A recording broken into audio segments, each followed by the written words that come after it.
Bharatiya Janata party के राष्ट्रीय प्रवक्ता आरपी सिंह से बातचीत की है हमारे असिस्टेंट एडिटर ललित नारायण कांडपाल ने, और सुनिए उन्होंने क्या कुछ कहा। झारखंड को लेकर जो शुरुआती रुझान कहें या स्थितियां निकलकर सामने आ रही हैं, उसमें एनडीए को क्लियर बहुमत मिलता हुआ दिखाई दे रहा है। मेरे साथ बात करने के लिए मौजूद हैं सरदार आरपी सिंह। आप भारतीय जनता पार्टी के राष्ट्रीय प्रवक्ता हैं। आरपी सिंह जी, जिस तरह की स्थितियां आपको नजर आ रही हैं, अभी सरकार बनती हुई दिखाई दे रही है, सबसे पहले तो आपको बहुत बहुत बधाई। क्या देख रहे हैं आप, क्या मानकर चल रहे हैं, क्या किस मुद्दे का ये सबसे बड़ा असर है?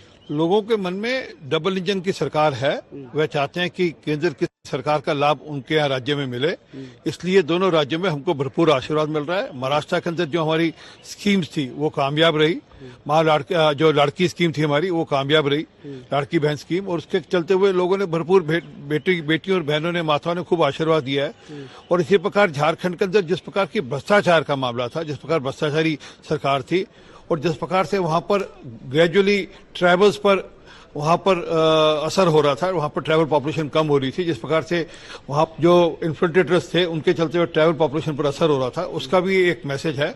और घुसपैठियों का और भ्रष्टाचार का मिलकर जो असर है, उसका नतीजा है कि वहां पर हम सरकार बना रहे हैं और महाराष्ट्र के अंदर लोग कॉन्टिन्यूटी चाहते हैं। झारखंड में आपने कुछ इश्यूज उठाए थे कि घुसपैठिए, वहां पर मुद्दे में घुसपैठिए का मुद्दा आपने एक बड़ा मुद्दा उठाया था। वहीं दूसरी ओर महाराष्ट्र में हमने देखा कि योगी आदित्यनाथ लगातार बटेंगे तो कटेंगे। क्या इस नारे का भी असर हुआ है? देखिए, बटेंगे कटेंगे तो असर है ही है, क्योंकि अगर देश एक साथ रहेगा तो बढ़ेगा, और एक है तो सेफ है का भी असर है, क्योंकि अगर हम एक हैं तभी हम सेफ हैं।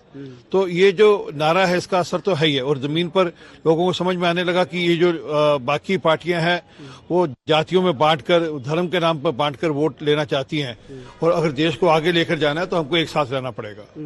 तो क्या लग रहा है आपको? अभी फिलहाल नंबर हम देख रहे हैं कि तकरीबन आप 100 पार करते हुए दिखाई दे रहे हैं महाराष्ट्र में, और उसी तरह से 50 पार करते हुए दिखाई दे रहे हैं आपका उसमें, तकरीबन उसमें कहां तक जाने की उम्मीद है? कितना नंबर तक? देखिए, आपके पास नंबर थोड़ा डिलेड है, मेरे पास जो नंबर 160 हम लोग पार कर चुके हैं महाराष्ट्र के अंदर, और झारखंड के अंदर हम लोग को 50 से लेकर 51 सीटें हम लोग वहां पर लेकर आएंगे। 50 से लेकर 51 तक। चलिए, अपनी बहुत बहुत शुभकामनाएं। तो सरदार आरपी सिंह बता रहे हैं कि जो मुद्दे उन लोगों ने उठाए थे, इस बार झारखंड चुनाव में हो या फिर दूसरी जगह हो, वहां पर उनको उन मुद्दों पर जीत मिलती हुई दिखाई दे रही है। कैमरा पर्सन पवन शर्मा के साथ ललित नारायण कांडपाल, टोटल न्यूज।